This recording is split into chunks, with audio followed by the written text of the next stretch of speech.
ఒక స్వామీజీకి శ్రీకృష్ణుడు స్వప్నంలో కనిపించి కోపంగా మందలించాడు. ఎందుకో తెలుసా? ఒక చిన్న గ్రామంలో ఓ భక్తురాలుండేది. ఆమెకు ఏ ఆచారాలు నియమాలు తెలియవు, కానీ ఆమె హృదయం మాత్రం భక్తితో నిండిపోయి ఉండేది. ప్రతిరోజు ఉదయం లేచిన వెంటనే స్నానం కూడా చేయకుండా మొదట తన కృష్ణయ్యకి పొంగలి లేదా పరమాన్నం వండి ప్రేమతో నైవేద్యం పెట్టేది.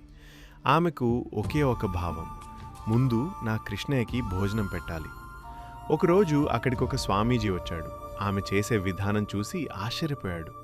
అమ్మా, ఇలా స్నానం చేయకుండా నైవేద్యం పెట్టకూడదు, ముందు శుద్ధి ఆచారం అవసరం అని చెప్పాడు. ఆ భక్తురాలు అమాయకంగా అతని మాట విని మరుసటి రోజు నుండి ముందుగా అన్ని పనులు చేసి స్నానం చేసి పూజ చేసి చివరిగా నైవేద్యం పెట్టడం మొదలుపెట్టింది. అలా చేస్తూ మధ్యాహ్నం అయ్యేది. కానీ ఆ రాత్రి ఆ స్వామీజీకి ఒక ఆశ్చర్యకరమైన స్వప్నం వచ్చింది. ఆ స్వప్నంలో శ్రీకృష్ణుడు ప్రత్యక్షమై కోపంగా ఇలా అన్నాడు, నువ్వు ఎందుకు అలా చేశావు? నా భక్తురాలు ప్రతిరోజు నాకు ఉదయాన్నే ప్రేమతో భోజనం పెట్టేది, ఇప్పుడు నేను మధ్యాహ్నం వరకు ఆకలితో ఉండాలి కదా అని. అది విని స్వామీజీకి తన తప్పు అర్థమైంది.